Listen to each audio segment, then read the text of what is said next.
ஒரு காவல்துறை அதிகாரியா இருந்தவருக்கு அது வருது. இன்னொன்னு நீங்க தெரிஞ்சுக்கணும், திரு அண்ணாமலைக்கு ஒரு சென்டிமெண்டலான ரீசன் இன்னொன்று இருக்காது. நீங்க ஞாபகம் இருக்காது உங்களுக்குலாம்.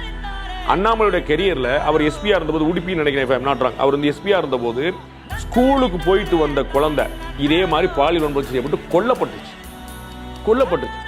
என்னடா சொல்லி 18 சின்ன பையன் ரொம்ப ஆவேசமா இருக்கிறாரு அந்த டிஸ்ட்ரிக்ட் எஸ்பி. அவர் என்னன்னு பார்த்தா அந்த ஸ்கூல்ல கம்ப்யூட்டர் எஜுகேஷன் நடத்துறாங்க. கம்ப்யூட்டர் மொத்தமே 2 கம்ப்யூட்டர் தான் இருக்கு. ஒரு ஸ்கூலுக்கு போல நடத்தணும். அப்ப ஷிஃப்ட் போல நடத்துறாங்க. அப்ப 7 மணிக்கு தான் கிளாஸே முடியுது. 7 மணிக்கு அப்புறம் அந்த வீட்டுக்கு போகும்போது 9 மணி 10 மணி ஆயிடுது. அப்ப அந்த அன்டைத்துல போகும்போது சமூக பயன்படுத்தி அந்த பிள்ளை பால் முடிச்சாங்க, கொண்டுறாங்க.